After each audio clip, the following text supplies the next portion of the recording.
Here we go. There's the famous Warner Home Video logo. Not sure if it's the same for anybody outside of the UK, but it's very familiar for anybody in the UK. And here we go, the 2-hour version of Salem's Lot. And we're joined with 3 film experts today. Stu, how's it going? How's it going, Dave? Back out of retirement for this one. Any listeners here probably could remember us from our DVD commentaries days. And yeah, it's pretty good. There's old Tom over there.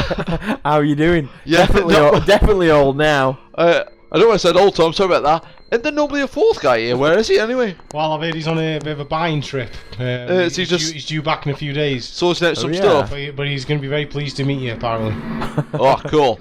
I always remember this. I remember watching this on YouTube once. Just this intro. It's really distinctive, this building and those, like, that cool text there just in the corner there. But there's quite a bit missing here from the start. Well, we're straight into the movie. This is the European cut, just under 2 hours. The full length version, which is the original TV, was just shy of just over 3 hours of it, I believe. But for us Brits, this was the version that we were used to for many years until it got released later.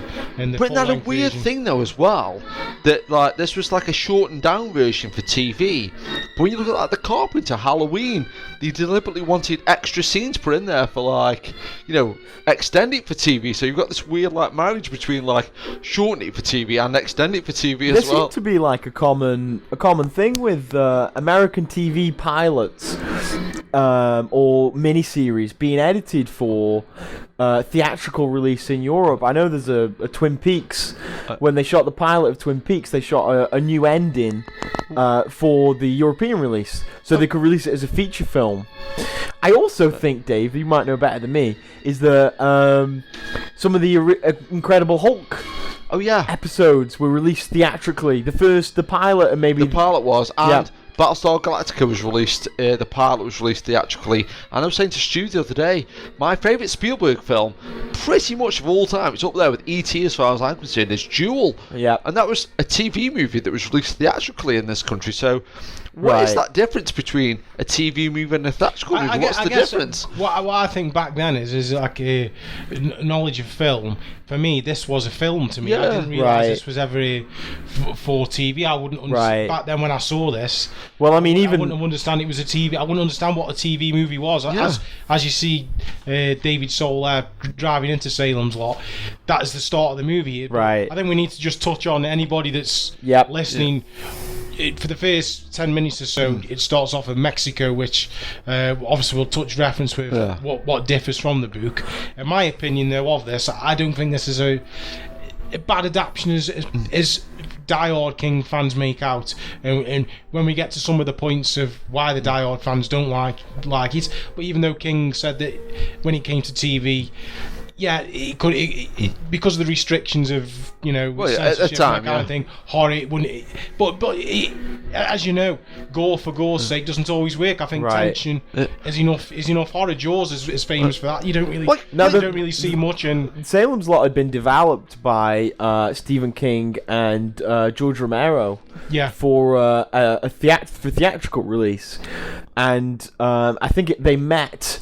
I think it was a film festival, and Romero just made Martin, and Stephen King had this property, and they thought vampires in a small town, let's get them together. Perfect match, really, but eventually, Warner Brothers, who owned the rights to it, wanted to do it as a miniseries, and got Tobe Hooper involved. Yeah, I think from what I read, they didn't want, and obviously the reason Romero didn't take it as well is because the lead vampire in this, they didn't want a speaking vampire, and that's the big difference. Right. May as well touch on it now. Absolutely. Was it that Barlow is a character who speaks, and they just wanted to see a bit more shock horror, and that's, I always refer to him as the ghoul when we eventually get to Barlow, but he's and obviously the makeup, and we'll talk about this, is very much Nosferatu. Yeah, like Shrek. I'll just say what I'm thinking about it, but like Romero and Stephen King that went on to have like quite a fruitful relationship, didn't they? They're like Creepshow and things like that, and sort of. That's right. Yeah, like a lot of Stephen King became a really important partner in Romero's production company. But yeah, as I was saying, so at the time, like I think we had John Badham's Dracula out as well. Yeah. So That's right. That's right. You've got a talking lead there. Do you know what I mean? So that's the whole reason why the Ghoul didn't speak. Did John Badham do Dracula? He did. That's right. Yeah. Where The have I been? Frank Langella version with Laurence Olivier and Donald Pleasance. Yeah. Get the hell out here, John Badham. Oh my god. Check that one I'm out. going to check him. I'm checking that out later. But you were talking about the good, Dave. restrictions for TV. But one thing, when we were talking about doing this commentary for the last couple of weeks, one thing that really blew me away, and I'm sure you already know this, like it's probably the most obvious thing in the world. This is 1979. Right. How ahead of the game was this? That like going like hotshot horror director like Tobe Hooper Right. to direct a TV miniseries of a great novel and making it quite horrific. To me, Right. 1979. I was like, what? 5. You guys, what were you even born Well, I was then? a year old. No, I wasn't born. I mean, how is that even possible? That like just like when I read this as 79, honestly, if a month ago you'd have said to me, when was this released? I'd said 85, 86. I did not think 79, and I have Right. no idea why. So when was the kind of the best time? There was a lot of like a flux of Stephen King TV miniseries like this Tommy was- Knockers and yeah, It this was and the very, late, the early 90s. Yeah, this was the very, very first one, the Right. very first adaptation, and obviously of a King one, because like I said, we've had, the Tommy Knockers, the Langoliers, a lot of TV ones. There was seemed one after the next for a time. And I think that's just the sheer volume as well. Right. Of King's It as well is Yeah. another one. Yeah. And this thing was Salem Lot was broadcast the 17th to the 24th of November 1979. That was the original air date of this. Oh wow, Jesus. Oh, just wow. after Halloween. So Was it 2 parts? Was it, it was two parts. Two parts, Yeah. right. What I didn't like when I saw the full length version was the pacing. Right. Is if you watch it all in, obviously you watch it all in one go. Yeah. And then when you get to the end of the first part, it recaps again. So Right. I kind of like the feature version of it, and there's some different scenes which we'll get to shortly. Yeah. But, just while he's on screen, David Solar as Ben Mears, he just finished Starsky and Hutch then, so I think for an actor, very good role for him because it's as far away as. It's still in that's true. television, but it's Yeah. almost a step towards me. He's working with a movie director, Tobe Hooper. And away from buddy cop and Right. something a bit more serious. More serious, right? Did he do this in between seasons of Starsky and No, Hutch? I think he'd finished. I think Completely? Yeah, I think I finished in about 78, and then this was Really? Oh, yeah, jeez. This shows. was just after. Really interesting. And Tobe Hooper. So Tobe Hooper at this point, he's obviously done Texas Chainsaw Massacre. Well, it's like top of his game almost. He done what's the one in the Eaten swamp? Alive. Eaten Alive. Yeah. Is that it? Is it those 2 films and then this? I think so. or- Yeah. I think that it was just before like Funhouse and Poltergeist and all that kind Right. of stuff. So yeah. So I wonder, like in those days, I mean, TV now is much more of a credible medium, Yeah. where film directors, film Maybe a actors, step like down then, yeah, yeah. you can traverse back and forth. We were just talking to you. You were talking about what's the TV series, the vampire TV series you were talking about? The Strain. The straight, yeah. Yeah. So we're on about like now. I mean, I think for this, before we touch on to that, I think the reason. I mean, this is one of my favourite films of all time. When you refer to it as a film, but Right. Well, yeah. you know, Well, it is, yeah. and I want to talk about base it around yours as well. The creepiness factor of this, just the certain shots there where he's just staring at the Marsten House, and you as the book goes, I mean, we need to try and get as much of the book difference in as possible. But the Marsten House is a character in itself within the book. Obviously, as a child, we'll see later on. Ben Mears, he'll be talking about when he visited the Marsten House as a child, as a dare. And it just holds this fixation on the town. It's at the top of the town, and it's just the way it's shot.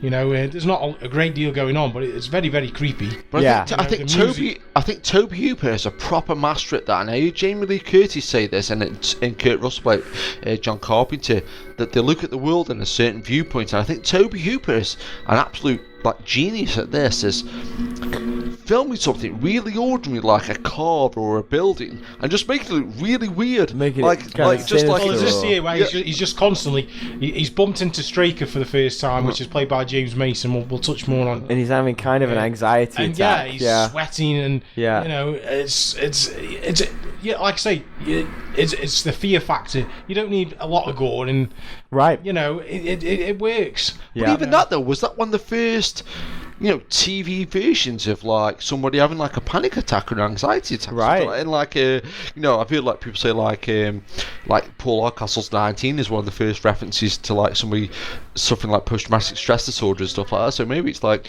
Well, he's definitely got. He's definitely as his character. He's holding a lot over him for the years. Right. You know, and he was trying to put. He wanted to rent the house originally, which we haven't seen. This is all. A lot of that's been cut out. The bit with Larry Crockett. He goes to try and rent the house, and he'd already checked into the boarding house. So all that's been put aside. So there's a lot missing. There is a lot missing. So what the running time in the miniseries in total It was is just what, like 4 hours? No, it's 3 hours. 3 Just hours. over 3 hours. So you've lost an hour. We've lost an hour. So basically, we've lost the bit where he asks Larry Crockett if he can rent it, and it's just been rented. Right. So and obviously Straker's taking it over. Right. And then basically we've missed out on the sort of like the bit at the start. The prologue. The prologue at the beginning. Yeah, that's the one. Yep. Bit The other rusty. P word. Yeah. And obviously in the prologue you see Mark Petrie, who was the young lad that you teams up with later. We've seen him at the very opening scene. The car drives past him. But you wouldn't know that at the time. You would just think he was just a bystander. Do you reckon that's Right. a deliberate like sort of reference to that? The Exorcist sort of being in like another country and stuff like that, and like sort of. Oh, that's interesting. Yeah. Yeah, I guess so. Well, The Exorcist in the 70s was the pinnacle, I suppose, for horror movies from a studio perspective. Because I read in the Stephen King companion that like I Am Legend was based upon like Dracula, and then like Stephen King sort of almost based like that upon sort of. So it's he's like a big thing. Richard Matheson fan, isn't he? Stephen King? it was Well, really. I think the Mexico thing that's actually in the book though, Dave. Oh, is it really? Oh, okay, yeah. Yeah, he's basically. Is that how the book starts? I can't remember. Yeah, he's basically in Mexico, and he's picking up newspapers from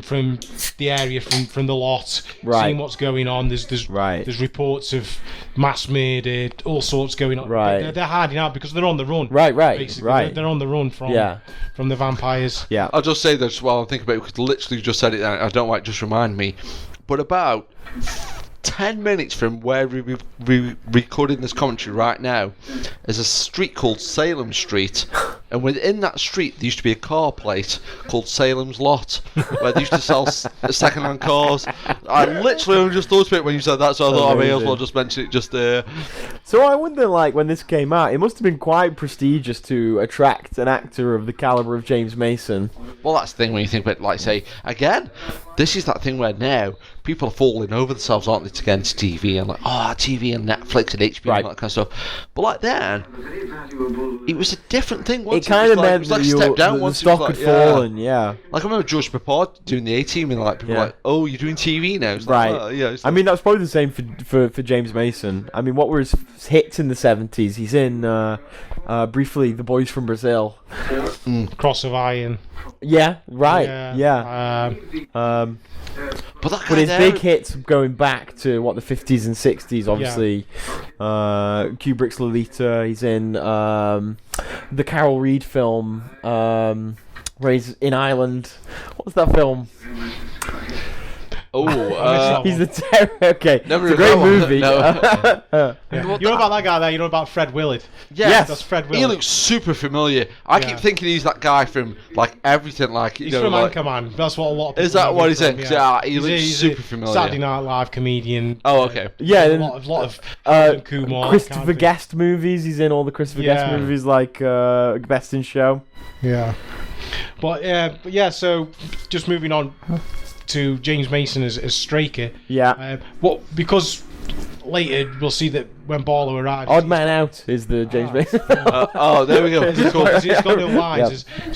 Straker tends to repeat a lot of Barlow's lines from the book, so he does both. Right. And I think that's another thing from when they got him on board. It was a case of, well, if we have two big actors in this, one's going to overshadow the other. Right. I Do you think that's what it was? I guess so. I guess that's a traditional thing, isn't it? When you're adapting a big novel to a medium like film or TV, is you sort of collapse the characters and have one character. But the fact that they didn't just they still keep the two characters, but make one this kind of phantom, ghoulish figure that's completely inhuman. Which makes sense about collapsing the characters, though, because that's something I only found out recently. Well, I say recently, the last 10 years. But, like, how clever a concept that is, that, like, you've got 2 or 3 characters, and to combine the two, so you've got, like, almost like a cipher, and to make it judge this section, go to this section. Right. And that's something I love about, like, novels, even though I'm not particularly well read. I kind of love that concept of, like, taking like a really good book, turning it into like a screenplay, and then making that screenplay work as like a film. Right. That's, I guess, such an obvious thing to say, but it's such a good art form. I think people go, it's the most natural it's really thing in the difficult. world. Yeah, definitely. Stephen King, I suppose, sort of lends itself to a TV format because his novels are often set in small towns with a big kind of assortment of characters, which lends itself to TV, like with an ensemble cast. I think small towns as well is a big part of what makes Salem's Lot work as well, because that's essentially the character as well as the small town. Right. The small town people, the blue collar people, definitely. People that won't be missed as well. That's what's drawing Straker and Barlow when they're looking for somewhere that not a lot goes on. It's a sleepy town. Yeah. And especially in America, where towns have disappeared as well and they've become ghost towns themselves. Right. That's what's going to happen to What's you say that, though? I was thinking about that recently, actually. Right. Is the UK a bit different than America in this regard? That, like, I've seen, especially since like YouTube and stuff like that, I've seen quite a few people where they've gone through a town in America where there's nothing there, all the shops have closed, all the people have left. Has that ever happened in the UK? Where, like, a town is just completely... Like, I know we're a lot smaller and I know it's a lot different setup, but I was thinking, why has that never happened in the UK where a town just...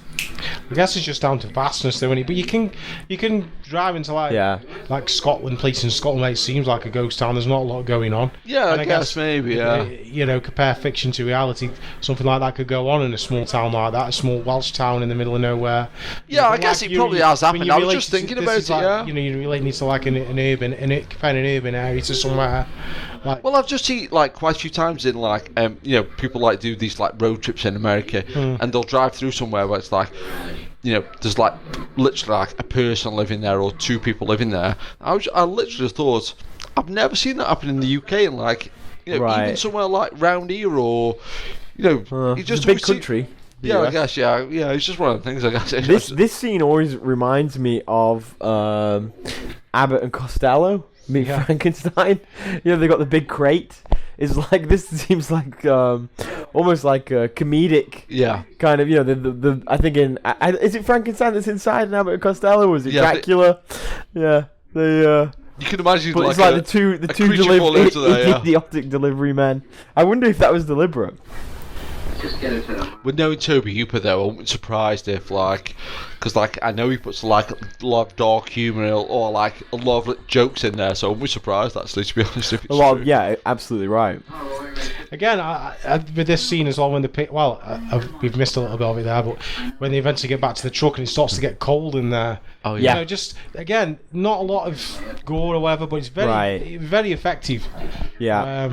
Now, is this cinematic version? I'm sure I've heard. I guess we'll find out as we watch it. Is it more gory than the TV version? I've heard that as well. Yeah, I remember reading that. The only difference I know is there's a scene with the shotgun, which we'll get to shortly. Right. Where he puts the shotgun towards his chest, but puts the shotgun in his mouth. But I'm not too sure about that one. No, I'd be interested. I mean, I'm sure when they were shooting it, they would have been aware that there would have been a potential for a theatrical release. The only difference was, overseas. as far as the British version goes, this was an 18 certificate. Whereas right. When the version came out on the full length version, it was 15. But that so there must be. Well, I think that was just a case of it being reclassified. It's got a fresh look at by a different censor, and they thought, well, this is only a 15. Oh, interesting. And you know. Actually, one thing as well, while I'm thinking about it, but like on that table there was just one bottle of ketchup. And when I've seen these like people on YouTube getting across America and seeing all these like closed down cities and towns and things like that, one thing I've always been a little bit envious of is when you go in these like diners in the middle of nowhere, they've always got like Tabasco and some kind of cool sauces or some condiments and stuff like that. It's nice seeing just ketchup on there. It's like being like Stoker. Well, he's delivering his line here anyway of when he found Hubie Marsten. Now again in the book, Hubie Marsten was a big character. He was supposed to be a gangster that had gone there for refuge. Right. And he's obviously they're going on about how the house attracts evil. Right. And he went in as a dare. And Hubie Marsten had hung himself. He'd shot his wife. Right. So the house is inherently evil. It attracts evil. Yep. And that's where Barlow and Straker are now residing. Was that the scene? There's always a scene from Salem Lot where I'm sure you guys always talked about it. It really fascinated me. Was where somebody was on one level of a house and somebody was on another level. Which one? That's was that? in the. I don't know if it's in this feature version when the rocking chair upstairs. Yeah. I'm sure it's an iconic scene that always struck with me where you always said, I was like, oh my god. Then this was the scene we were on about just where it starts to get cold within the truck. And that's Jeffrey Lewis driving. Jeffrey Lewis. He's Juliette Lewis's dad. From Dusk Till Dawn. Yep. And he was in. I remember from Clint Eastwood movies. Yeah, Every Which Way But Loose. Right. Yeah. Which Way But Can. Yeah. Yeah. But he's one of those actors, character actors who crops up a lot. He popped up. Sadly passed away now, but right. He popped up in the Rob Zombie Devil's Rejects. Oh, is he really? Yeah, where Rob Zombie was known for casting ensemble cast members. An ensemble who had that kind of horror pedigree as well. Yeah. So what is in the crate? I can't remember. Well, it's Barlow. It's Barlow in the crate, it's been smuggled in from the continent. Right. In the book, there's no stamps on it from customs. So he's got 12. He's got an order from Straker to deliver the 12 smaller crates to the shop, to the antique store, and the large one to the house. And then he asked him to get the chains and the locks. Yeah. And you think to yourself, well, why has he got to lock up afterwards? And I think he wants to lock up afterwards because I guess he doesn't want Barlow going out for a stroll. Right. You know what I mean? Right. He wants to try and keep Barlow under control. Right. If he can. Right. He is Barlow's servant, but to some extent, because he can go out in the daylight, he can control him to some extent. They never really, I guess in this film, because they sort of de-evolve Barlow, do they get into that relationship between the two of them? Like, because Barlow's this demonic figure, you know. I think they just portray Straker in this version as just a servant, really. Just a servant. Do you think this though as well? It might just be my imagination, but like in the Stephen King companion, which I love, they said, "Oh, the vampire's comical." I find it terrifying. The first time I saw it, it gave me the chills. Yeah, I think the first time we saw it to Mark's bedroom as well. Yeah. I think I got sort of like the horror grabbed me there. Do you know, with the Frankenstein poster. Right. And there's a bit of a line in there saying to him, when are you going to grow out of it? And yep. I guess none of us have ever grown out of our passion for horror. Exactly. You know, and that's, I always like that trope in a lot of horror movies, that the ones who are able to deal with it are the nerds who have been sat in their bedrooms. But the Monster Squad's another one that has that kind of. I think you're spot on there though, Tom. But do you think as well there's a little slight sort of anachronistic thing where you always see geeks in films, they've always got like perfect posters in the wall. Right. Like when I was a kid growing up in the 80s, somebody said to me, "Oh, where's your one sheet of The Thing?" Like what? Right. Like if I had a poster out of a magazine, I was really chuffed. But you always see in these like film adaptations, and especially more recently, and I think Stranger Things got kind of pretty spot on. But I do think it's kind of funny though that like you'll see like, oh, remember what geeks were like, and they've like got these perfect like quad posters of like some Alfred Hitchcock film you've never heard of or something like. Yeah, I know what you mean. It's not necessarily a like kind of realistic portrait, but it's a shorthand. Yeah, I guess to indicate that kind of passion. This is the Glick brothers now, as they're walking home from Mark's. Ooh. And again, this differs slightly from the book. Originally, there's a sacrifice of a dog on the gates of the cemetery, and a sacrifice of one of the Glick boys. Oh. In this, they just become both vampires. He goes missing, and he becomes a vampire. But right. You never see him. He's sacrificed to sort of like welcome the evil. Wow. And you never see who the silhouette of the character is here that takes him away. It's just a dark figure. Is he the ghoul? Because we got to assume Barlow's in the box here. He's in the crate. Ghoul, so yeah. It's got to be. It's got to be Straker. Right. Fascinating. Even though it looks a lot taller than Straker. Yeah, exactly. That's one thing I'm glad, kind of quote-unquote glad for as well, though. In the book, you think, oh, there's like an animal sacrifice or some weird, like, crazy thing, and they gloss over it in the film that it's like, yeah, don't ignore that, I guess. See you later. What, you don't want to see an animal sacrifice? Well, I'd rather not. You'd rather see a small child? Well...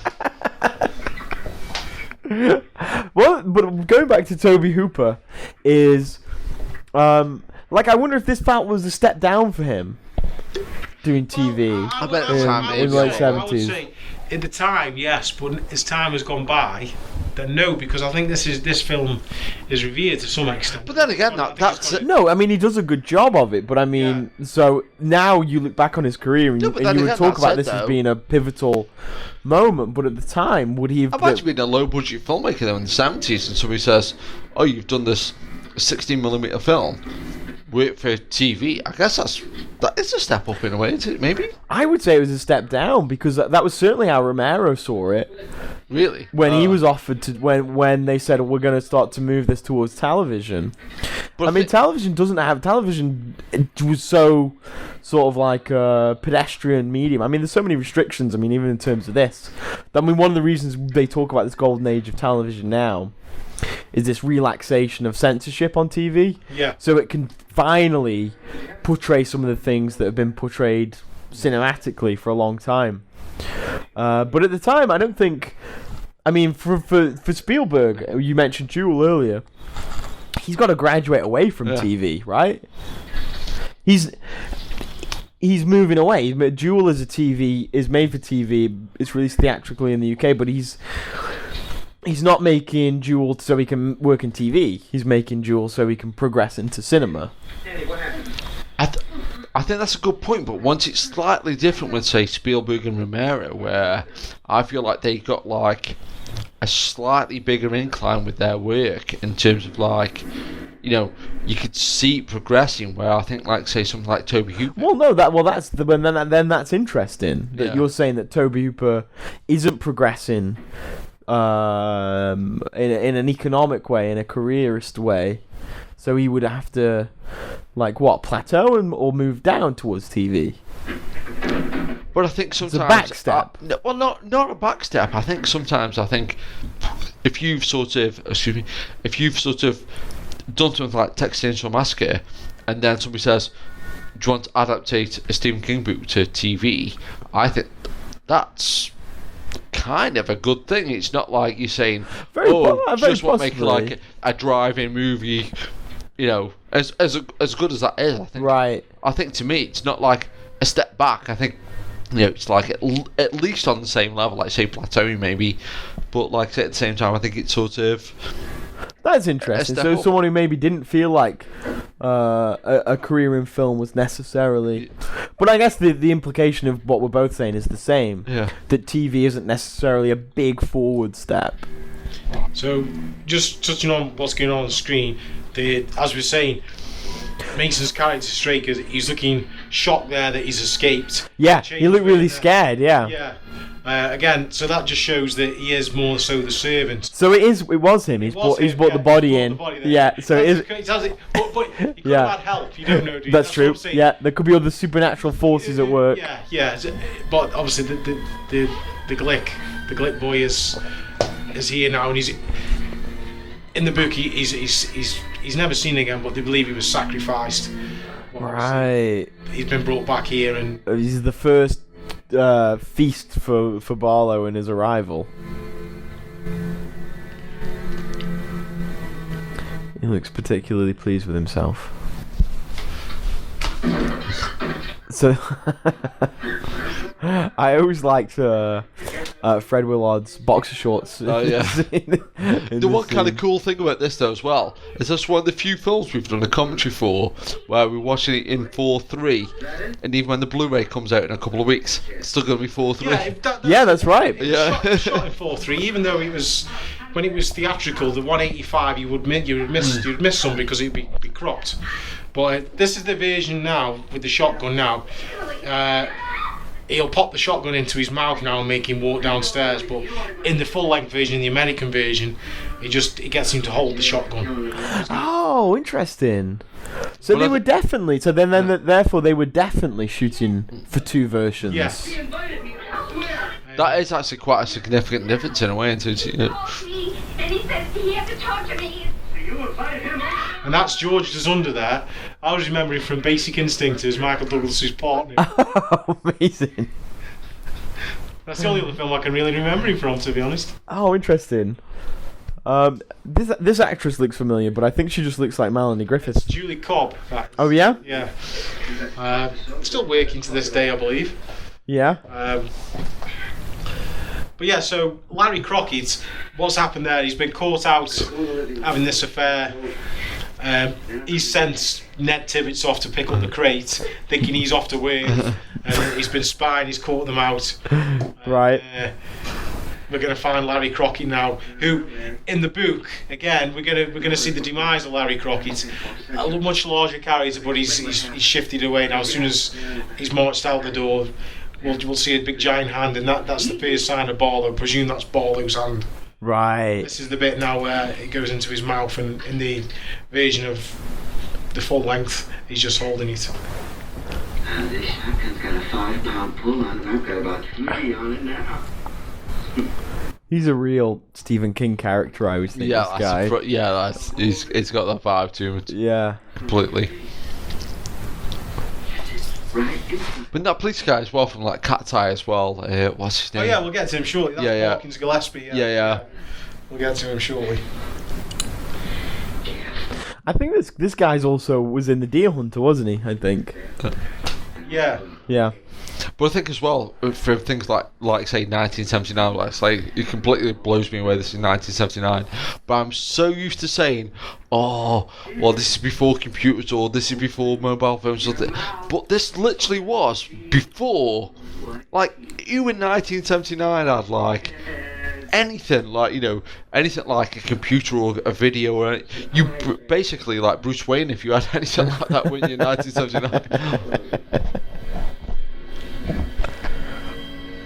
Oh God! Yeah.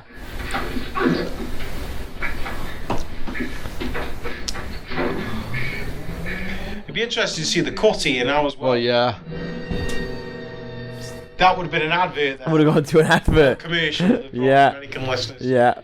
But one thing to point out here is the Jeep that David Soul's driving as well. I always remember there's a scene coming up later. You'll see it. I think it's got to be ad-libbed to such an extent. You'll see him trying to smash the door shut, and he can't get the door to close on it. Whether it's a faulty door, but we'll see that later. That does sound like an ad-lib, to be fair. And he's just getting his hair off the door and just keeps smashing it to try and close it. I think it's just some really good grain there, like an air in the gate almost. Oh yeah. I guess that's the other thing. This film would have been shot.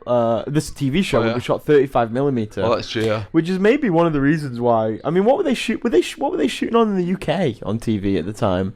Were they on tape by this point, or not? I would have thought it was still film, because sometimes Still when, film, when yeah. you watch, One of the biggest sort of like full frame conversions I remember was shot on film. Again, could be wrong here, but it was Stephen King. It was The Shining. When I brought The Shining on DVD, it was full frame. And that's interesting. That's the preferred version of Stanley Kubrick. Right. So, but I think it's amazing what stuff was shot on film. Though, even like say some of the like Doctor Who would have been shot on film in the 60s. Yeah, and some of the like late 80s like Military Roads and stuff like that are all shot on film and that. So really, yeah, you can that's see like the grain on there. But the thing with The Shining was that was theatrical. It was never TV. Yeah, good call. Yeah, that's true. Yeah, the ratio. Yeah. Kubrick preferred that in full. Whether that's Kubrick's preferred version. Well, no, that's true. Yeah. That's interesting. Well, he's now a suspect anyway. Now Ben Mears because he's the stranger in town. Yeah. He's a typical Stephen King protagonist as well. Either a school teacher, or a novelist, which was King's two professions, right? Yeah. And his characters, his protagonists, are usually school teachers or novelists, right? Yeah, definitely. And this was only King's, I believe, second book after Carrie as well. Oh, it's his second book. Yeah, so he's already on TV already. Right. One book taken to film, and you got to think because of his body of work, that's a great start to have two adaptions already in the bag. Right. So there was Carrie, which was the De Palma film, which preceded this. Then this is was this the second? Yeah. It's the second book and the second adaptation. Yeah, this came out this was 1975 was the book. Yeah. And then obviously 4 years later, we got the TV version of it. And then what's after that? The Shining. The Shining would have been after that. Right. Then Christine. Possibly. And the Dead Zone. Dead Zone, yeah. So what the point I'm making is that virtually every bit of work, and we were saying why so many TV is because there's just the sheer volume of his work. Yeah. But of not his work, when you talk about the sequel to this, he had nothing to do with it as well, and he went on record to say, "Oh look, I've got nothing to do with the sequel." It's basically by using the name. Warner Brothers had the option to do a sequel. But was that a sequel for TV? Was it? No, because I know it's Larry Cohen. It was shot theatrically. It never made it. Well, it made it a limited release, but I believe it went straight to video. Right. But it was shot theatrically. It wasn't shot for TV. It wasn't a TV movie. Oh, interesting. I think it's pretty good, actually. I'm a big guy in that. And while we're just touching on the sequel, before we run out of time, because that's the thing, we're doing the 2-hour version. Yep. We may not get. We might have to do an extended cut. Do you know the old vampire hunter guy with the revolver? Sam Fuller. He's quite. Tell us a bit about Sam Fuller. Sam Fuller's an amazing filmmaker. He was in the Second World War. He was a writer, journalist, and then a filmmaker. Made really two-fisted, kind of like two-fisted movies like Don Siegel or Robert Aldrich. His famous films like Pick Up on South Street, White Dog, Naked Kiss, Shot Corridor. I guess he must have done it as a favour for Larry Cohen then. He must have been yeah, I think also he's one of those independent filmmakers who was looking to pick up money here and there. He was in a few Wim Wenders movies too, The American Friend. I quite enjoy the sequel. Not for the fact that it's got absolutely nothing to do with.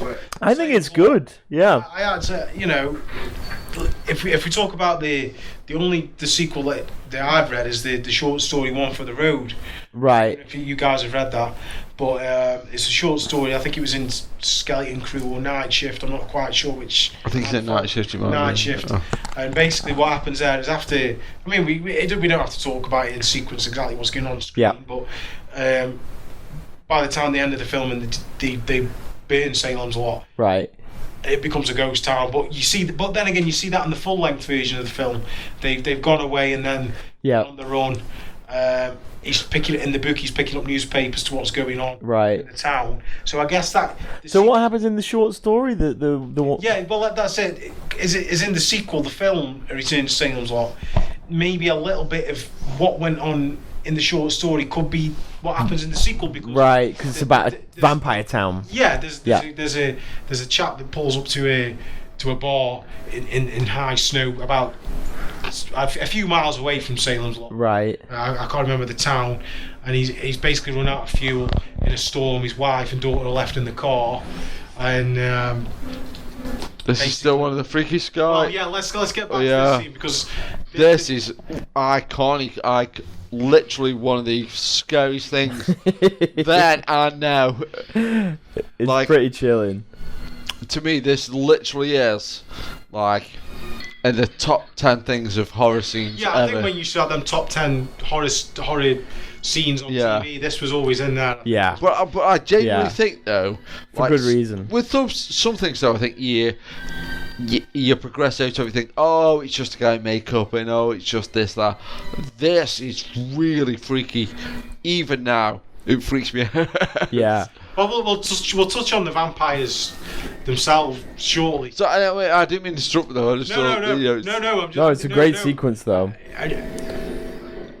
Well, let's touch on it now. I think we talked about this before, Tom. I think the vampires are dirty vampires in this. I think it's not good to be a vampire. Yeah. I don't think. Yeah. It's not like it's a disease. It's not like.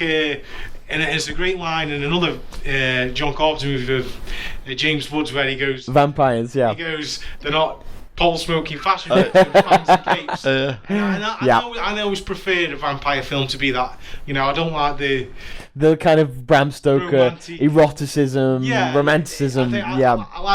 I enjoy them films, but I like to see vampires as a disease. Right. And we touched on that earlier and then got sidetracked, as we always do. We're touching on The Strain. Yeah. And again, I think The Strain is, as much as King borrowed from Bram Stoker in Salem's Lot, which he did, borrowed a lot of it. I mean, he's gone on record saying, you know, it was an influence. He borrowed bits from it. I think The Strain also is a larger scale, and that's why I'm quite enjoying it at the minute.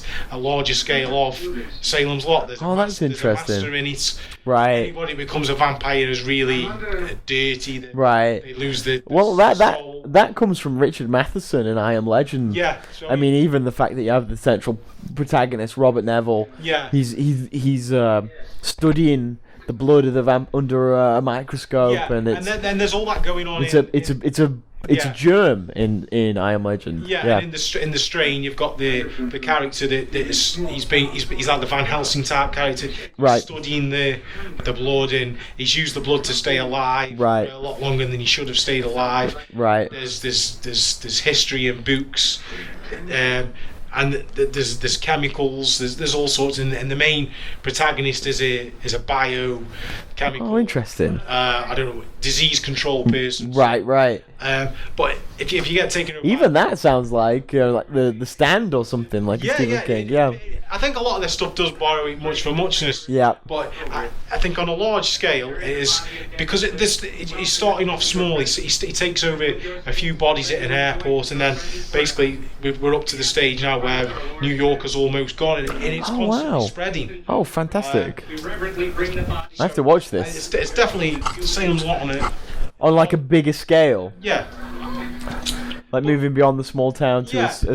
There are other things in there that are not Salem's Lot. There are other vampires in there, half vampires and things like that. But the basic idea is there is a master that controls all of its minions, and the same as you've got the master in this, and he's referred to as the master, and that's why I say the master. Bram Stoker with Renfield, the master in there. Right. So they're all borrowing from each other. Yeah, I think so. Going back to what I was saying is I think they all are dirty vampires in this. Yeah, definitely. Yeah, definitely. There's it's more like a matter-of-fact kind of realist portrayal. A bit of trivia about the cemetery. This is Harmony Hill Cemetery, where King grew up. This, I think it was Durham. I think this is the actual cemetery. Oh, wow. It was called Harmony, I wrote it down, Harmony Grove in Durham. This is where it was shot. Oh. Harmony Hill. They actually shot this where he grew up? Yeah. Well, in Durham, yeah. Oh, that's fantastic. It was great seeing all those 70s cars go out the alleyway. But it's all a completely different scene. A lot of we wouldn't have enough time to do a sort of like scene by scene comparison to the book. Yeah. Oh, yeah. But when you first see, I mean, I've read the book. I'm a massive fan of the book. Me too. You Yeah, know, I love read the book. It's one of them books that I've read quite a few times, to be quite honest. And Barlow first appears here, and he starts talking to Mike Ryerson. Oh. And he's like, hey, Mister, blah blah blah, this, that, or the other. And then in the It's an interesting shot. But again, that's that Tobe Hooper thing where that's like a relatively quote-unquote normal shot, but that's so weird. Right, they go from the over the shoulder looking down and then into the grave, the freshly dug grave looking up. Now, I think we're into the film now about 45 minutes. Right. I'm pretty sure that by the time the end of this scene happens, that is the end of Part 1. Part 1. Oh, yeah. Oh, interesting. We've lost if 15 minutes? No, an hour, 45 minutes, maybe. No, we've lost half an hour. half an hour. Yeah. Lost half an hour. Right. So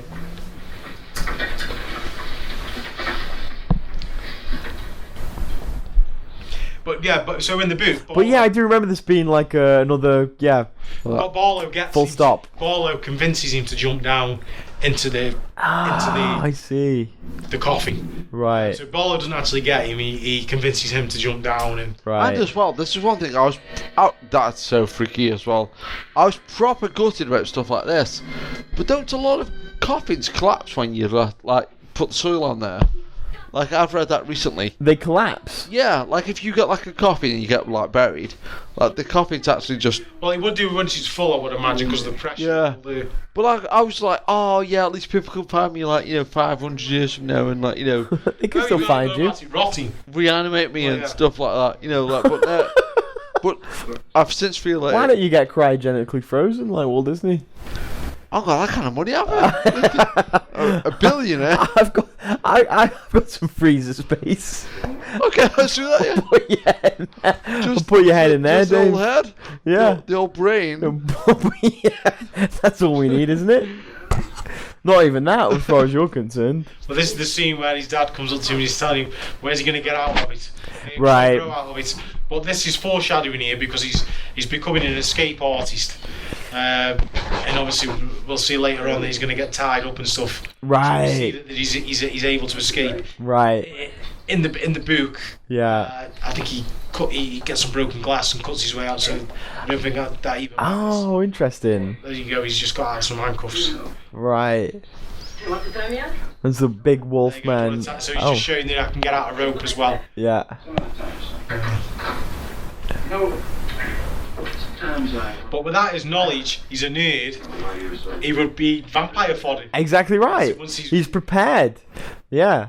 All this stuff that like your parents say, why haven't you grown up? Why don't you go out and play with the other kids? I like the shadow there of the Comes in handy. personalities. Yeah. Like you were interested in numbers, so you became an accountant. at least I can earn a living. He's interested in numbers who cover an accountant. I'm interested in ghouls and goblins, so I can go and kill vampires. vampires with Yeah. soul.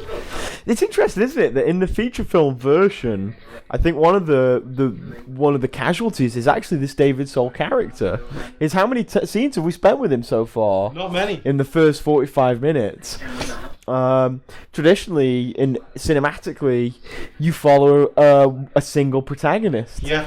And discover things through their eyes, which is the case in the TV version, because you have more time to keep referring back to the David Soul character. But because they've condensed it and they have to keep in these key scenes, you sort of lose that protagonist in a certain sense. I think also as well, the smaller version, you lose the small town bit of it as well. Right. You're losing a bit more of the character because I think Weasel as well. He's quite a large character. You don't see much of him in this version. Right. It's sort of like everybody knows everybody kind of thing. Exactly. You know? Yeah. Exactly. Yeah. He's got the two vampire bite marks on his neck there.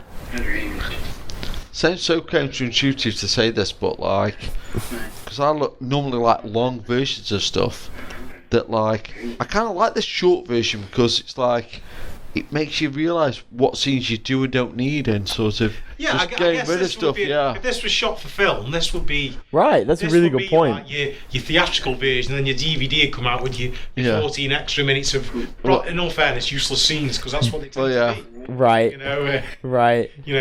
Buy the uncut DVD. No, but when I watched, exactly, the stuff that they cut out. Yeah. But when I watched the 3-hour one, it did seem right. There wasn't a lot of filler in there, to be fair. So it was like one of those things where it's like, well, okay, it's like, oh, here we go. It's like not bad at all. Yeah. No, exactly. The doctor there, he's gone off. Now, what scene are we in now, Dave?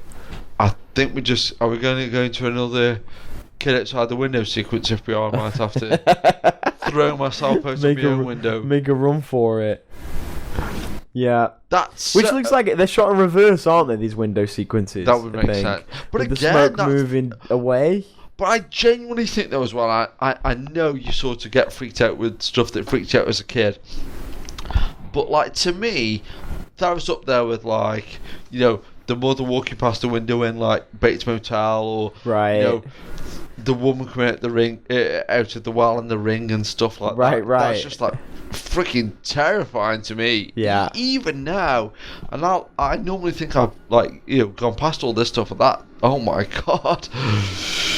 Now this is where we go back to what we were just saying. Is this like he's got this kind of knowledge, and we can already see he's got like his little the models with the crosses, and so this is where this is going to come in handy. Like his dad's good with numbers, so he's an accountant. But again, no, I really genuinely think this is like a step above from like TV from that era, or TV even now for that matter. That like, I think restrictions give you like a certain sort of, forced creativity. Yeah, and it's like this is, oh my god. There was a lot of great TV movies at the time. What was it? Early 70s. There was one of my favourite, and we've been talking about Richard Matheson a lot. Yeah. One of my favourite TV movies ever is The Night Stalker. The first Kolchak movie. And then they followed that with The Night Strangler, which is also great. Which it's good you point that out, Thomas, because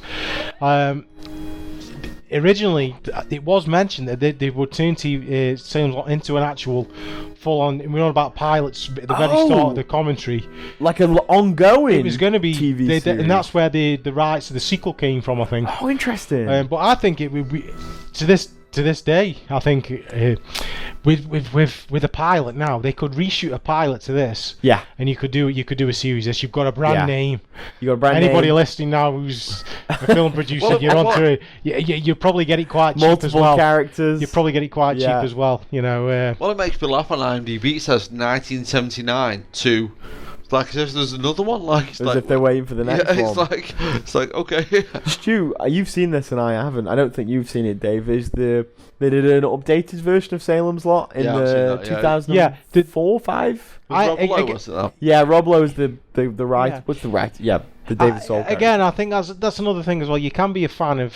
I'm a fan in general of King, and I'm a fan of Salem's Lot. So every incarnation of it, I'm not one of these, and unless you're a diehard King book fan or a book fan where they go, oh, it's never as good as the book. I mean, and King has suffered a lot of that. I mean, one especially was The Stand, one of his best books, which again was going to be a George Romero movie for a long time. Yeah. And among the real King fans, they hated it. It was okay. The Shining, King. That was one. He himself hated The Shining. Yeah, him himself hated The Shining. Yeah. You know what I mean? But it's a great. I would argue it's a great movie. Yeah, again, it's maybe not a great adaptation of. Stephen King, but a great movie. And then we're all about like remakes again. And The Shining had a remake, and book fans said, "Oh yeah, it was better." I disagree because I really like the Kubrick version. Same here. Mick Garris. Sometimes you don't have to take everything from. Yeah. You can take. He's credited with it. It says Stephen King's The Shining. Yeah. So and if somebody goes out and sees a Stephen King movie and then decides to go and revisit a book, again, it's great because it's opening another. It's a new sort of like set of fans of probably people wouldn't have read his books. Right. They just check out his films. Right. But yeah, the originally what you're saying was... So the Salem's Lot, the newer version. The newer version. Is Rutger Hauer's in that? Yeah. Is he Barlow? Or? So he plays Barlow. Right. So the King fans, Yeah. they sort of like, they now have the talking Barlow that was missing. Again, it was enjoyable. You see what happens to Father Callahan, which you don't see in this. I think he's even, from what I can remember, I think he's just killed off in this. So right, and he's another character that pops up again in the Dark Tower novel. I haven't read them, so I couldn't tell you, but it's just what I've read. Oh, interesting. But the 2004 version, yeah, I think it was shot in Australia as well, so it was done a little bit cheaper by being filmed out there. There was a lot of production in around about that time was going out to Australia. Yeah. Tax incentives and and whatnot. But the Marsten House, for me, if you read the book. Now, if you reread, which I have done, I've reread the book after I've watched the film. Yeah. The Marsten House looks like the Marsten House in this film, and that's very much an iconic house to me. Yeah. Even though it's not a real house, it was a facade built on the front of an original house. So all that. Interesting. All that is built around a real house. Oh, okay. In Ferndale. In North What? So California. they just put like two? Is it full scale to cover a house? Is it? Yeah, I think it's not it like a miniature. It's a it was a facade. It was completely full scale built. Right. I think it cost hundreds of thousands to build around. And I think now, and the good thing what Dave was mentioning earlier about YouTube and stuff, there's some great videos on YouTube where you can, this is what I mean, that this film has got a real fan base. You've got people going out there, driving around. You've seen the videos. Yeah. I mean, we should do it ourselves in England. We've got some great locations that we should be visiting, really. That there's, some iconic places that have been filmed. Right. And Ferndale, you've got people going around there, finding where the Marsten House is. You can see the drive, nothing's changed, doors, things like that. And so people are taking the time out, just like we are today, of talking about this film that's, 20, 30 years old. Yeah, definitely. And, there's other 30-year-old films that won't get mentioned these days now. Right. That's really interesting. Yeah, I was just wondering with the talking about like the newer version, and you said that this was potentially going to be a series. Yeah. Or I wondered if that was something they consider. It's still something that they could go back to now. That's what I mean. I think any just purely because it's Stephen King. Yeah. Purely because it's the name Salem's Lot. I suppose Stephen King's name doesn't have the cachet that it once had in the early 90s, just because they went back to the well so many times. Yeah, I think with Stephen King as well. A lot of some were poor adaptations as well. Some were poor straight to DVDs, and then straight to DVDs like The Night Flyer. I'm referring to The Night Flyer. Yeah, Laurel. Thinner, which is a great. I think Thinner's a great adaptation. Yeah, it's Robert Burke in that. Yeah, I think Thinner is a great movie. I mean, as a King fan as well, you tend to watch anything that he's done, really. I mean, but there's some real bad ones, and I think one of the worst ones is The Lawnmower Man, and King's gone on record that he absolutely hates it, and I quite agree with him as well. It's absolute garbage, But it was a massive. Don't you think Stephen King get like optioned anyway, like just almost like a matter of fact? There must be few films of his few novels, few short stories that haven't been adapted. But I would really like to see. We were talking about right at the start of how TV has changed, but I think it's a great time for it, especially with Amazon now. They put pilots on, and then people have a look at them, see if it's going to be any good. Right. And then I think there was one called Lucifer on there recently. I haven't seen it myself, but that was one that was put on Amazon pilots for people to have a look at for free, and then they decide from the feedback whether they're going to take it on. And I do think that there's enough time gone by now. It could be revisited. Right. Yeah, definitely. A Salem's Lot TV series. It'd be Yeah, it seems. I think it has potential.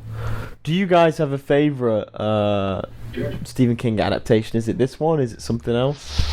Or even not an adaptation, I guess, because you can include like Creepshow as an original. Well, I've always got a soft spot for Cat's Eye because it's like two versions of like stories from Night Shift and an original screenplay. So it's Cat's Eye has it starts with that story with James Woods. Yeah. Where Quitters Inc. Where then the Ledge, and he then goes General. to James Woods goes to the company and asks to help. They ask for their help to quit smoking. But it's incredible. One of my favourite James Woods performances in that film. But it's so sort of matter of fact, like I say, he's just like, I'm going to go quit smoking, then all of a sudden he's like being stalked by like this crazy corporation and stuff like that. So I love Cat's Eye. Yeah. But I think the wiki segment is the Drew Barrymore one. The last one, Drew Barrymore's in all of them, though, isn't she? If you see the proper version, she's in like the first part where she says like, General, you've got to come save me, and then like, she's more of a bookend. She's like the crypt keeper or whatever. Okay, then maybe that gives you a bit more than Dave. But the one with the what is it, like a gnome or something under the bed? Or whatever. But I like which we talked about, which you mentioned earlier, with the character who plays Parkins Gillespie. Oh yeah, the Ledge. He's like the millionaire that's betting him for fun to come round. But the first two are great. Yeah, but I agree. The Quitters Inc. story and James Woods' performance in that is outstanding. And we got a cameo in there, Dave, as well, of Christine. Oh yeah, of course. Yeah, Christine goes through. Yeah. So you see Christine drive by. Yeah, it's a great universe, and But again, that's the thing about King, though, that I think is interesting. Where, like me and I say me and Tom. I was talking to Tom about this, about say what makes a sequel, what doesn't make a sequel, and things like that. But it's actually about the King universe, where is it all separate and where is it all joined? Because like you think, oh, they're all these separate stories, and there's no real connections, and then you will see like, oh, they're all set in Maine, and occasionally characters go from one. Is it? Oh God, I'm not even gonna get. One of the sheriffs, Alan Pangborn, I think, is in Needful Things in the Dark Half. Yeah. And he preceded the sheriff who's in the Dead Zone, and I think you sort of mentioned it earlier that the Dark Tower brings in all these characters from the Stand, not the Strand. Strand's a square on Monopoly. I got mixed up. Stephen King Monopoly, I tell you what. Why isn't it on there? You could have Salem's Lot. Do not pass go until you collect $200 from the Marsten House. You know what I mean? Or something like that. Right. Yeah, that'd be a great game. We could do a custom. Come on. Salem's Lot. Or Stephen King. Yeah, exactly. We're gonna have a film company to do a Salem's Lot movie, Salem Lot TV series, and make loads of money. Yep. Someone's gonna go out with Stephen King Monopoly, and your little parts that could go around. You could have Christine as a car. You could have you could have a cat with the cat's eye. Yeah. The dog. Come on. Cujo is a dog. This writes itself. No offense, Stephen King. I mean, like all Stephen King novels, he writes himself. We could produce that, Dave, bootleg it on eBay. I think we'd have plenty of buyers. I think we're on something here. And Stephen King, if you see that on eBay, it's not us. Yeah. I'm a big fan. I think my favourite Stephen King adaptation is The Dark Half. Yeah. The Cronenberg one about Johnny Smith, who can see into the future. Well, you're on about the Dead Zone, not actually the Dark Half. Did I say the Dark Half? You said the Dark Half. The Dead Zone, I meant. For all listeners there. Yeah, I got mixed up. Wow. The Dark Half is good. George Romero, The Dark Half, is good, but it sort of goes off the rails. Yeah. It's got this great opening 20 minutes. I think the thing with the Dark Half as well, just before we go back to the Dead Zone, is they finally get the collaboration that they've been after, Romero.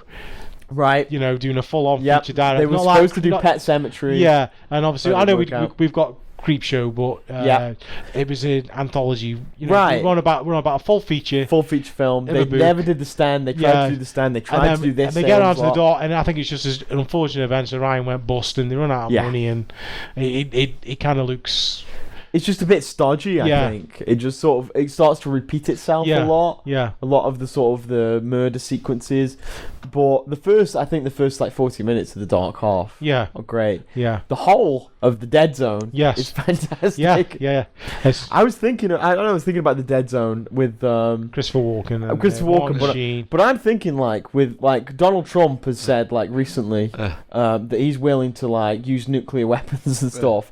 I think if Stephen King was suddenly in the news tomorrow, it's Stephen King has shot Donald Trump. Oh yeah. Then The Dead Zone is It's not fiction, right? It was him. It was Stephen King actually has the gift. That's really freaky, and it keeps him with my random crew member. Oh, this is what we were talking about earlier, Dave, about the rocking chair sequence. Yeah, and in the book is very, very powerful. Well, in the book as well, it's again this is where you borrow from Stoker about being invited into the house and stuff like that. Well, Mike Ryson's already in the house, but he's already got an invite. But in the book, they cover that because he revokes his invitation. Right. And obviously he can no longer come back. Yeah. But yeah, this very, very creepy scene. Right. One thing that's also gone from the feature film is we were talking about how the David Soul character takes a backseat, but also therefore that romance. That he has in the film. And I think that's why you don't see the prologue and the epilogue. Right. Because it's not really established enough, so I guess you don't miss it. Right. Yeah.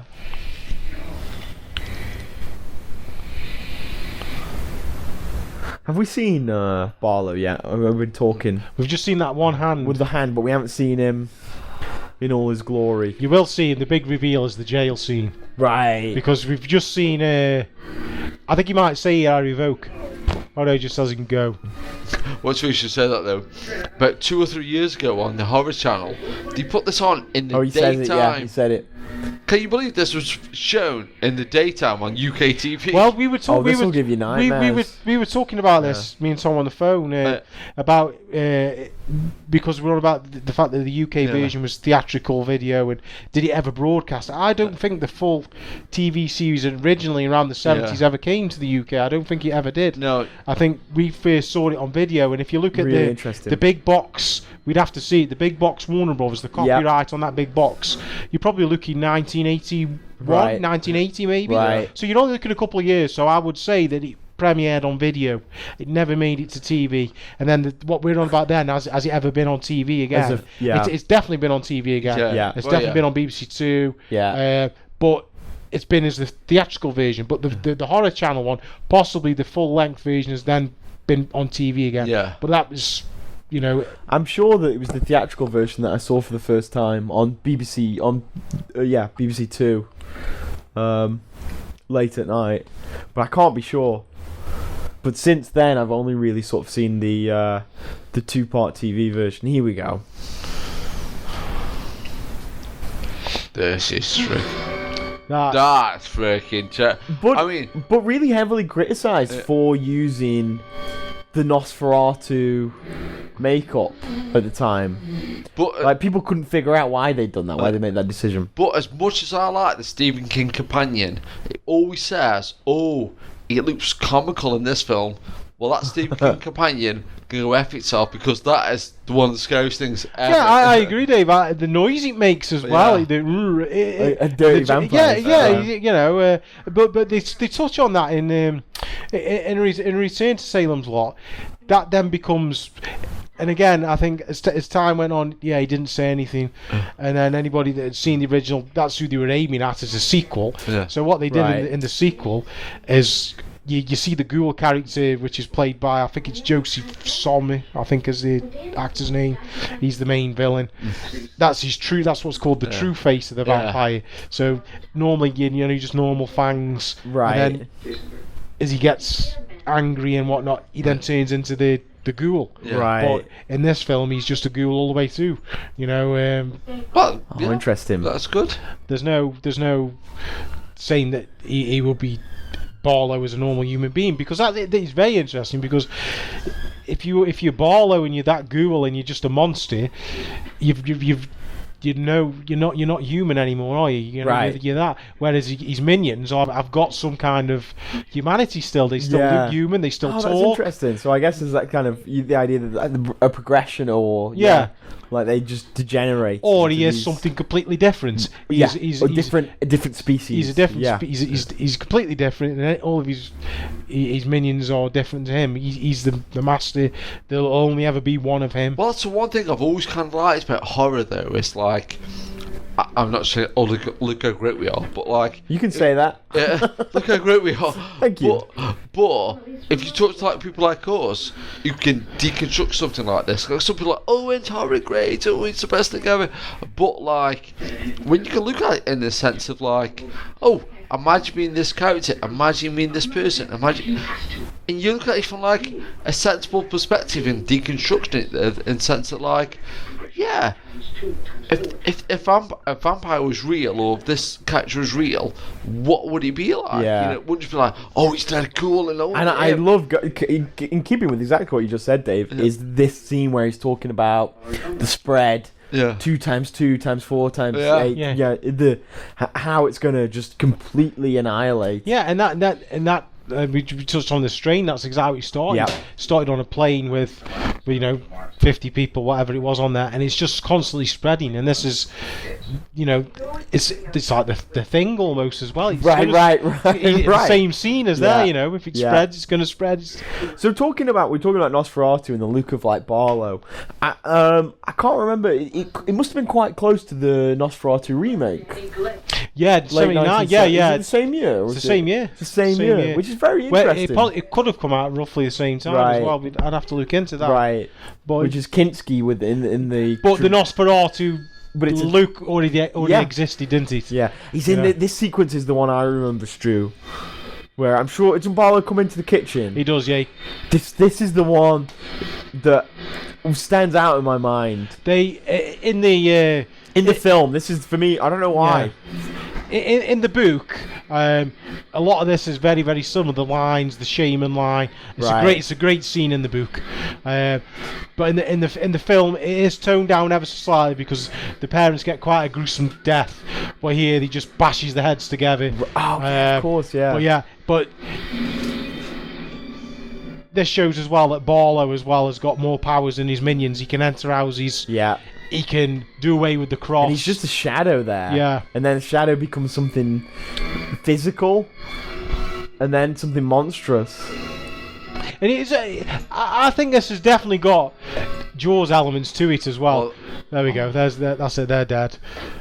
But it's a big reveal, isn't it? It's a reveal of the shark, and I know what people were saying. Yeah. They didn't like it, Luke. But to me, it's good. It's good effects. Basically what they've done here now, they've got James Mason. These are all the Barlow's lines in the book. Everything is what Barlow says here. Right. It's fascinating. What do you ask? It's a fascinating creative decision, and it's a creative decision. That's the only way of looking at it, really. What do you want? Is the filmmaker thought this would be more effective to have Barlow as this monstrous kind of. And it's a big, as far as Barlow and Straker can see, they needed to get the priest out of the way because he could help the town. Right. You know what I mean? So yeah, and also he's gone all out. Exactly. And it raises the stakes too. Yeah. It's like in traditional sort of vampire mythology, is you look to religion, you look to the priest or someone who can exercise the evil. And when it's defeated quite early on, suddenly it's like anybody's in danger. Go away the cross. Face them off, Dad. But in the book, because he hasn't thrown the cross away anyway, he's lacking faith as well. Yeah. He's like, well, you didn't need the cross anyway. If you had faith, you could have beat me. Mm-hmm. But because he's relying on the cross as a talisman, right, not his faith. That's how he's beaten in the book. Right. And in the book, by the time we get to this part of the book, it's sort of later in the book, the priest, Straker's been killed. Mark kills Straker, right? Which we'll get to shortly, but it's kind of out of sequence. Things kind of go out of sequence a lot as the film goes on. Things have already happened. So Straker's killed, and in the 2004 version, Straker's killed quite early on. Do you know what I mean? Right. He's killed off. But you need him in this version. Yeah, you need him because he's Barlow's. Yeah. He's Barlow's lines, but so Straker's killed off. And then you find out, and I always thought this in the book, is that the the priest would then become Straker, because he doesn't turn. Oh, interesting. He doesn't turn the priest into a vampire. He said, "I've got a fate because you've done so much to me. I'm going to curse you," kind of thing. And but you don't hear from the priest again. Whether there's more out there in that dark tower, or a bit more, if you look into it more, what actually happened to him. But I always thought that's what happens to the priest. Right. I always thought the priest become the new Straker. Wow, that's really interesting. And also a real demonstration of power from the vampire. And another film in the 80s that kind of reminded me of this was Fright Night, because amazing. Love Fright Night. The Chris Sarandon character is the ghoul, is Barlow, and he's got somebody that works in the day. That's right, yeah. So he's like the Straker character. Yeah, that's right. So they get everybody borrows from everybody in the vampire. I think so. Vampire world. Yeah, and this is a great scene as well. I love cross the sequence. And as a kid, when you saw this, you thought, well, am I going to get hold of a I'm going to get hold of a crucifix? Well, I just need a couple of lollipop sticks. That's right. But believe it or not, they aren't lollipop sticks. That's used for holding a tongue down to examine. That's right, yeah. I just like that line. There's that line in From Dusk Till Dawn where they're talking about how to defend themselves against vampires. He says, we could just hold two sticks together. Yeah. He says, Peter Cushing did that all the time. Yeah, with the two candles. That came from the two candlesticks. Yeah, that's right, the version. The first, Yeah. But it's a great concept, though. It's just like anything. It's like, just do this and just do that. It's like, oh my God, he's getting up from the. But I think this scene here as well, Dave. I think the acting in it is great for David Soul. I mean, I don't think he's done a great deal of sort of like movies that I remember from this and Starsky and Hutch, but I think as an actor, a great choice for Ben Mears. But I think that's the thing. I think sometimes though, with like TV acting or just acting generally, I was actually thinking about this the other round, that like, what a strange thing acting is though, to just suddenly for somebody to say to you, just be in the scene, be that character, be that person, just to like. How would you do that? Like, I don't even know that's possible. This is definitely a scene of dirty vampires. Oh yeah. The teeth are white and sparkling. The very pasty looking. The dirty looking vampires. You wouldn't want and definitely in the book the doctor he gets bitten. Oh, yeah. And he says that in the book as well. Oh, it's dirty. I feel dirty. But yeah, it's. But but that is a good thing though, because like I think I said like 5-10 minutes ago, that like it's an interesting thing to look at like vampires. Like, you sometimes think of as like romanticized characters, like with the capes and the robes and the but if you look at it, it's like it's like a disease or like an illness. It's like, it could be like that. There could be like a problem with it. That's good. Or a good way of looking at it, I should say. Well, he's explained here now as well. He's actually explaining it to the viewer as well. There is the bodyguard. Straker is the bodyguard. He's the human. He's the day man. But again, that's touched on in. I forget things that happen in Return to Salem's Lot as well. You got the people that work in the gas station, the familiars. Right. And I think even in films like later on in Blade, where you've got the familiars as well. Right. The wannabes. Do you know what I mean? Now. Yeah. Which is Reinfeld, isn't it, from Dracula? Yeah, he's a wannabe. Yeah. So yeah. So. But he's. And often their conscience comes back, right? Yeah. They end up being sort of horrified by what they're becoming.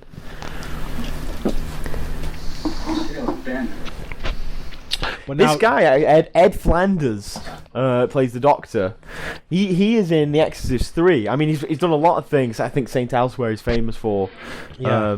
But he's got a great role in The Exorcist 3, where he plays the priest from one of the priests from the first film. He's a really good he's that kind of voice of reason kind of character. Yeah.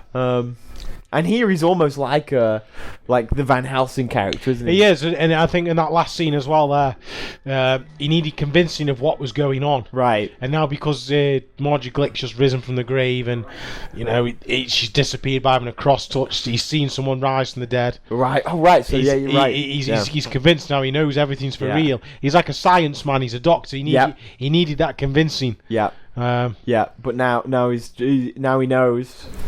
Andrew Glick wasn't joining the undead. Now this is, of course, Bonnie Bedelia, right? Is that how you pronounce her Oh, surname? yeah. Oh, from Die Hard. Oh, God, of course, yeah, Die Hard. Mrs. John McClane. Yeah. Or Gennaro. Gennaro. I thought she's a married woman. She's a married woman. Yeah. Oh, okay. I'm sure this would be even shorter if it was John McClane. Oh, yeah, it's going to be like 25 minutes long. Yeah. I love this Jeep. It just seems, I don't know why. It's iconic, this Jeep. You read on the internet, and we go now. Look, we've seen little signs of the town dying. The town dying, people leaving. Yeah, and you kind of think to yourself as well. Obviously, it's fiction, like, but and Dave was touching on it earlier about how can a town die and stuff like that. Mm-hmm. But you know, if people got mortgages on these houses and things and such, how can they just get up and go? But you know, if the town's dead and you kind of just move on, do you? Right. Well, I mean, a lot of towns spring up around industry, right? Yeah. So if the industry goes, then the town would follow. You would think. And you're always going to get the odd person to stay behind. Yeah. But yeah, Parkins Gillespie now, the sheriff. Right. He's on the run. He's realised what's going on. He's a poor man's Charles Durning. Yeah. I always get these two actors mixed up.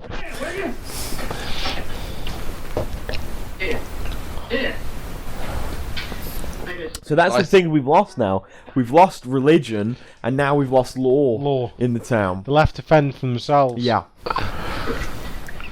The two sort of cornerstones of society. Well, especially then as well. Like, it's like, that was a big deal then. You know, yeah. It's like, this town's falling apart! Oh, God.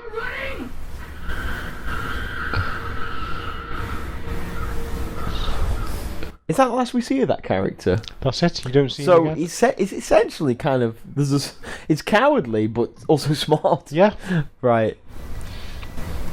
And we mentioned earlier about like the YouTube videos and stuff, like the diehard Salem Lot fans, and they're great because all this stuff still looks the same. The road up to the Marsten House. Is this also? You said the cemetery was that was in I believe Durham, but this is in Ferndale. Is this so? This is a facade. Yeah. And believe it or not, it's very, very tiny now. This is. It's just like a small sort of like looks like a mobile home that's there now. Right. But the pathway and everything is still there. It's great. Now, just for my own personal sake, this is when I told you I first saw this. Sorry, for the first time. This is where I saw it from. Ooh. This sequence. Oh, really? And that's something that I used to do all the time when I was growing up, and that I don't do anymore. Is that I would just watch something if it came on, a film. Yeah. And there's so many films that I saw at a certain age, from halfway through or 3/4 in or whatever. Well, and I never do that now. If I think, I've missed the beginning, I guess because you now have the chance, right? If I miss this film, I can stream it, I can download it. Yeah. Well, but back in the day when we were growing up, well, I think, this is the chance I've got to see Salem's Lot. So I watched TV once. I watched the last 20 minutes of it, whatever it was. We see here as well more foreshadowing here. He's a lockpick master as well. He's picking the locks. Right. So when he does get his tied to the chair and stuff, you know he's going to get out. But right. This as well, shortly is the last we're going to see of the love interest, Susan Norton. That's it. That's in this particular version of the film. Right. And it was great as well when I saw the. And that shocked me. That shocked me when I put this on. It shocked me. And when I saw the full length version for the first time, it was always great. And I tell you what else I saw as well, believe it or not, was I saw a picture of it. That was the interesting bit. I saw a picture of her character in a coffin as a vampire in a book once. Many years after I'd seen the version we were watching. I was like, I never remember that in the film. Was it just one of them pictures that was done for the film? And then you find out that there's more extra footage. Yeah. And that's something again that we were just talking about, like how precious these things were. Oh yeah. Now deleted scenes are part of a package. It's just there. But in those days, you see photos of things, and I think the deleted scenes of older films, stuff like this, or before it was what I put it down as, it's my opinion, but I hold more value to deleted scenes from, say, films from the 70s upwards, where it would be a rare thing to be. That'd be great to see that. Because it'd be things like the blood test scene from The Thing. Come on, That's still that's the holy grail of deleted scenes. It'd be like, it'd be great to see. Yeah, it was just like. But now, would I want to see a deleted scene from Batman v Superman of Batman changing a wheel on a car? Do you know what I mean? Because that's the quality of it, and Well, I think there's definitely a grain of truth in there. Of like,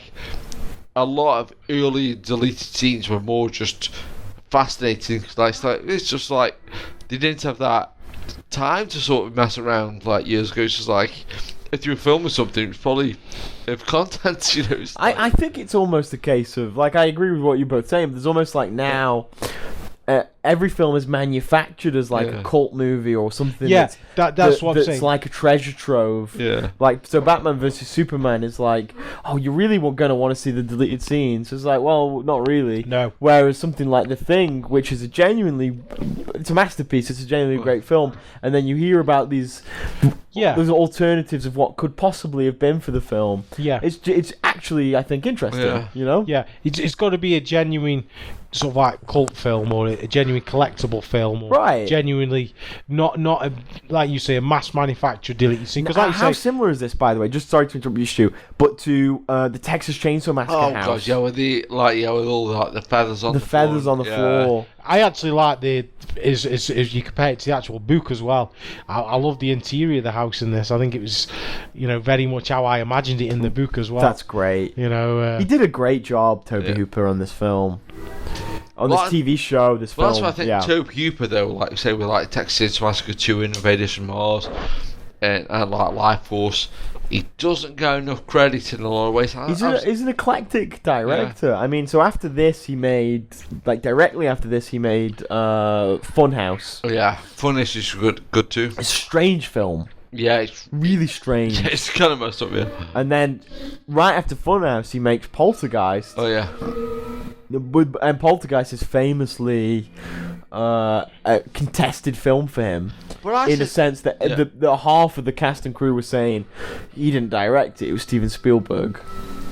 But I said this to Stu yesterday, and I've always said this, that like, if Tobe Hooper didn't direct Poltergeist, right, because Spielberg was directing E.T., who the hell directed either of those films? Because wasn't that the reason that, like, were they shot at the same time? I don't know. I mean, this is one thing. It's like, but you can read an interview with one actor and they will say, "Yeah, Spielberg directed every scene I was in." Well, yeah. And then read an interview with someone else who will say, "Yeah, it was Tobe Hooper." But Poltergeist definitely got that Spielberg element to it. It feels like a Spielberg film. If you want to go along with like a theory of like auteurship, the auteur of Poltergeist, the creative is Spielberg. Oh yeah. Whether he directed it or not. I guess what you'd have to do is bump into one of the actors on the convention circuit that are doing them and just ask them direct. So I'd be fascinated. Or even ask. Well, I guess if you asked Tobe Hooper direct, I think he'd be quite offended. Tobe Hooper's the one person in the whole thing who remains silent about it. But it took him a while. He didn't direct a film for 3 years after that, which was Invaders from Mars. Life Force. Was it Life Force? Life Force. But I said this to Stu as well. Tobe Hooper's really fascinating. He hasn't got an official website. He hasn't got a Twitter account. He's like off the grid, right? Like, completely. Like, well, we said as well before we decided we were going to do this as well. Yeah. I mean, this is coming out on Blu-ray, and I don't buy many DVDs at all these days, really. But it's got a commentary from Tobe Hooper, and because I'm a big fan of this is so, and we were saying about the quality of deleted scenes and things like that. This is the kind of thing I would probably buy a DVD just to listen to the commentary. I'd just love to hear about. Yeah, I would love to hear the Tobe Hooper commentary. It's also something. We're sat here watching it now. It's something that I keep going back to. Well, yeah. Always. So if I agree. I like to get the Blu-ray version just to keep revisiting it. I mean, this is it now. Once this door's closed, It's a great performance by her too. I mean, it's again diluted because it's the feature film version. Yeah. She just hasn't had that much screen time, but in this sequence, the genuine sense of terror that she has is, I think, what makes you as an audience member afraid. Yeah. When your central characters are afraid. Yeah. The great thing in the book is, well, we got inside to the chair. We were saying about out of sequence stuff now, and in the book, he's big and bald in the book. Straker. Right. That's the description of him. Right. 50s, big, bald. He ties him to a chair and he says, right, I'm going to come back and get you later. And he's quite I think he's quite humorous in the book, Straker. Right. Yeah. I guess James Mason's got that kind of charm to him. Yeah, and there's a He's little almost like a stereotypical English bad guy, right? Yeah. From a movie. Yeah. And there's a little bit of humour there as well. But basically he escapes and he hits him over the head with a metal bar. But then there's a great scene in the book where Barlow's down in the cellar, and he's goading him to come down to him. Come down, boy. And it's great. And like you were saying about revisiting it as well. Amazing. It is one of them books that you can pick up again and read. And Yeah. same with the movie here. You can pick it up and and watch it again, no problem. It's a great film. Amazing. Yeah, it is fantastic. But there are other mediums as well of this. I listened to when we decided we were going to do this. I mean, we haven't done one of these all together for several years. It's been a few years. And if anybody is listening to this, you can remember the good old days when we used to do them. But when we found out we're doing this, I did a little bit of digging because I know a lot about this, but not as much. No. And there's just the scene now. Look, he's getting the door, and then he didn't shut. Look, he's there again, and then you see in the distance, and he's there, and you'll see that again later, or you see it in the full length version. He's constantly battling with the door of this car. Yeah. But that's like that being in Friday Part 6 where you see like the generator fly off the roof on that car. One of my favourites, just talking about that, is in Mad Max 2, where Mel Gibson, he meets the gyro captain, and he points his gun at him, and then he puts it in his holster, and you see Mel Gibson can't put the gun back in his holster, and the gyro captain's talking, so Mel Gibson then goes, right, shut up, and points the gun at him again, which is, I thought was a great save. Yeah. So do you reckon that was ad-libbed on? No, it is, because you can see, if you watch it, you see Mel Gibson can't get the gun away. I need to check that out. So when he points the gun at the guy, it's really funny. Yeah, but there's a great shot here of how the Marsten House is over the town as well, where they use Ferndale. The geography of the town. I mean, look at the background there. They're on the steps of it, and you can see all the town in the background. It just shows. Oh, that's nice, yeah. It's a great shot. Right. Now you think in the daylight now as well, they're gonna win here. That they'd be safe. Yeah. But again, we're gonna see the demise of another character, which is the Doctor next, and he's got a much larger part in the book. He's another one that's been condensed as well. I have to say, the staircase, the big looming staircase in a Gothic mansion leading towards the front doors, reminds me a little bit of the Munsters. Oh yeah, a little bit, yeah. Yeah. Do you know another vampire film it reminds me of, especially with them stained windows at the top, is Fright Night. Fright Night, yeah, of course. So again, borrowing, yeah, definitely this kind of influence. Honestly, I don't know why. I think we're gonna say Gone with the Wind. I don't know why. They're also Gone with the Wind. Oh, yeah. Right. That's very true. Franklin idea. And then this is where it almost becomes sort of archetypal horror, the kind of old dark house. Yeah. Well, that's the thing. That's where this kind of he's got the holy water. Well, does the holy water glow in this? Is that it does, yeah. But you'll see that we haven't seen it glow yet. Yeah. Because this is the condensed version, so that's not touched on at all then. Right. I'm pretty sure, because he just slips out of his hands here now, and that's it. That's the end of the holy water. Oh, interesting. I mean, this is also, I know I just said it, but seeing the Doctor go up the stairs is Texas Chainsaw Massacre. This run-down, beaten up place.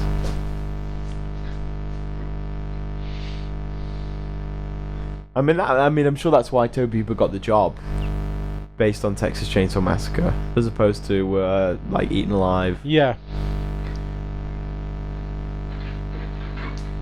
But so far we were talking about like this is the theatrical European theatrical version.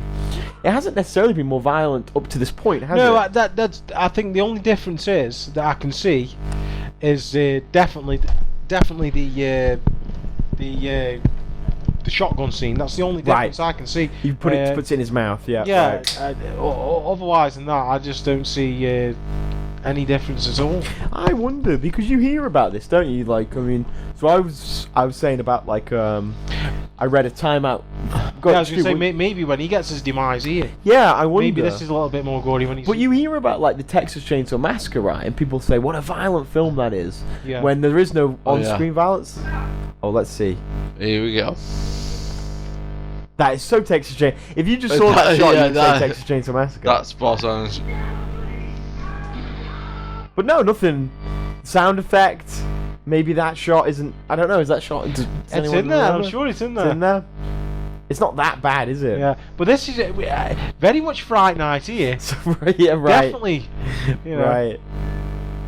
But yeah, I wonder if it was just like this review I read that said, "Oh, the cinematic version is really gory." Yeah. I wonder if it's like that kind of the psychological reading of it. You would have thought where so. you're filling in the blanks, like with something like the Texas Chainsaw That Massacre. doorway is very Texas Chainsaw Massacre. Right. Like out just light in. He is human after all. Yeah. But he's human in the book anyway, to some extent. He's yeah. The lifting the doctor up kind of implies like an otherness. Yeah. Something, the power that he has. In the book as well, he comes across as sort of like, you know, convincing everybody, yeah, it's not bad what's going to happen to you. You know what I mean? It's okay. Yeah. You know, join the dark side. Join us. Yeah. You know, Who needs it? That to me sounds like, you know, it's like a job for life. It's hard work. It's like, you know, if you don't like your boss, it doesn't seem like you can just easily quit.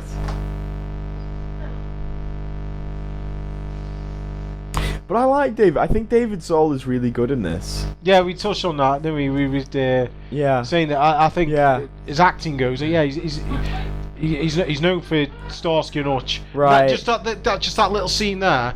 That's in the book where they cut the stairs away, and that's where the doctor originally gets it. Oh, they put a lot of knives under there. It's like an alarm. So basically, they go down there and he's cut the stairs away, and he gets it on some knives. So they kept a little bit. They're just swapping things around, just moving things around. Remember as well when the name David was kind of cool. It's like, oh, David Soul, and now it's like, oh, Dave, oh, it's a bit like naff. Old Dave Soul. Old Dave Soul. It's like, oh, we mate Dave. Yeah. But I like him again. He's kind of a vulnerable hero. He's not someone that you would look to automatically as the one who's going to save you. Yeah, he kind of it's forced on him, isn't it? He's reluctant to some extent. And we've seen that anxiety. We've seen that fear. Yeah.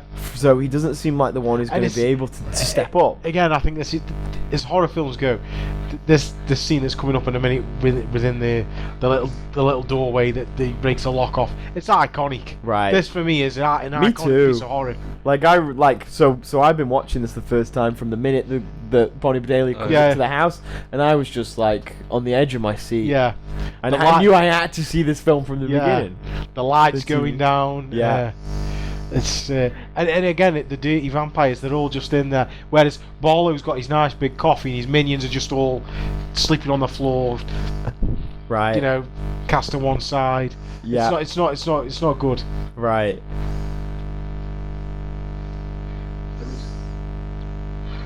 It's interesting that during this period there was that resurgence of interest in vampire mythology, vampire films. George Romero had just done Martin. King had written the Salem's Lot novel, and then suddenly we had like the Nosferatu remake. There we go. That's the end of the holy water. Right. Oh god. Oops. Yeah, but there's a lot of vampire stuff knocking. Suddenly, and then there was like spoofs as well. Love at First Bite. Yeah.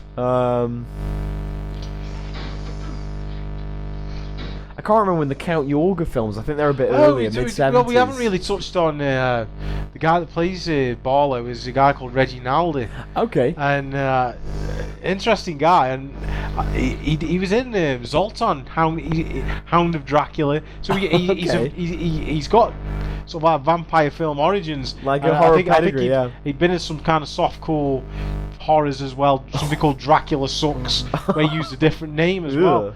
But and I think he when Return to Salem's Lot came out, I think he was disappointed as well that they reused his image on the box. The image on the box. He's not in the film. That's right. But yeah, this is great. This is where they're all nesting. I look at this as like a nest. Interesting. I think you're probably right, to be honest. Oh god. Not a great deal of vampires in there, considering the whole town's been taken over as well. Exactly. Well, I guess these are the chosen few. The coffin is a very unusual design too. You talk about design, I actually think the garb that he's geared up in as well is really interesting. You look at photos of it as well. The cloak, it's not just some kind of cloak, it's like woven, and it's an interesting look. Interesting. But that's kind of good though, that it's like a little bit different than you would expect. And they're trying to drag him out into the sunlight. Oh god.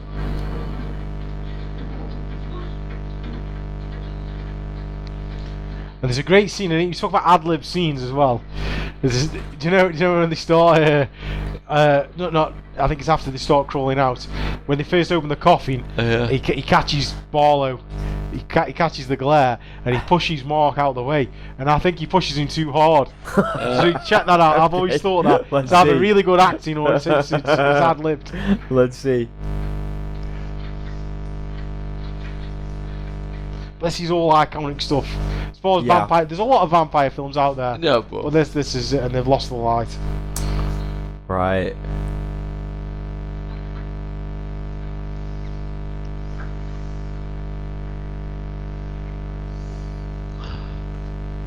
God, that's messed up.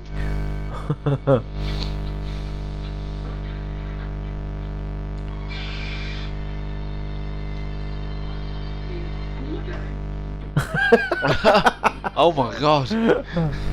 Wasn't a stunt man either. That was a big shove. Oh, yeah. Oh, that's a great touch, the knocking the light there. Well,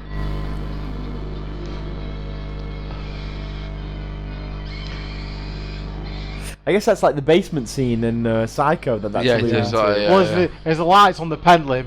You think nothing's happening, and then all of a sudden it catches a glance, and you can see the other vampires in the background getting closer. Oh.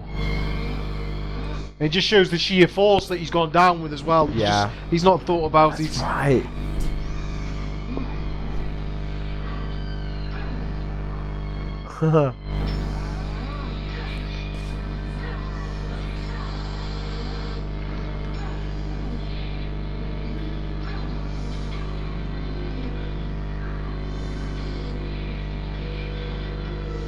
I think it shows the power of the scene that we were just kind of getting absorbed by. That is really messed up. Oh god. And you think to yourself, how is he going to close that off? Yeah. Because he's busted the lock off. Yeah. Oh god. Wow.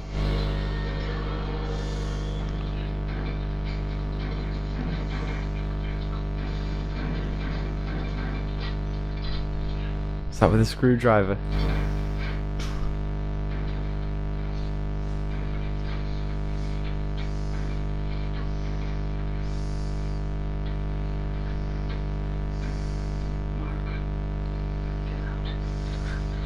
There's a catharsis for the David Soul character that he's always been tormented by this evil, and that's very kind of Hammer horror. Yeah. But in the book though, when he describes his demise, it's very Hammer horror in the book. How his skin bubbles away, and that's amazing. It just leaves the skeleton. So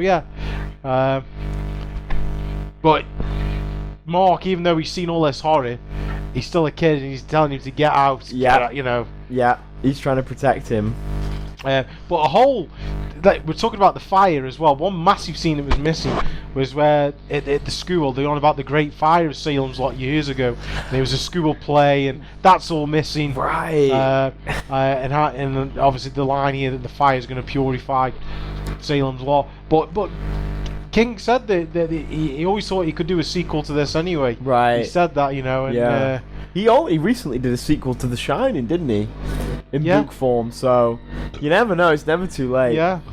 So overall, we've been kind of talking a lot about the differences between the European theatrical version, and the original miniseries, the 2-episode miniseries. Which is the best for you guys? I guess it sounds like we're all leaning towards the original version. Yeah, for me it's this one, but I enjoy. It's the theatrical version, Stu, or the. We're on about it. Out of the two versions of the Tobe Hooper, you prefer the longer form or the shorter theatrical version? After seeing this tonight, I'm gonna have to go to the. I'm going to the full length version now. Right. I enjoy this. Me too. Yeah. I don't enjoy knowing what's missing. Yeah. That's the big problem, isn't it? But there's other mediums. Like I said, I enjoyed the remake, and I think we touched on and got sidetracked. There's a great 7-part radio play that was done by the BBC, and for horror fans, Doug Bradley played Barlow. And he plays Barlow in it, and it's 7 half-hour parts, so it's like an abridged version of the book, but done as a radio play. Brilliant. Very good. Really, sound effects. Those things can be really. Yeah, it was great. I had it on in the car, and it was really good stuff. I think with me, like I say, I've always been sort of like, I've never known which version I've really seen. That it's sort of like, oh, that scary part on TV. Oh, like, so it's like with me. So it's like.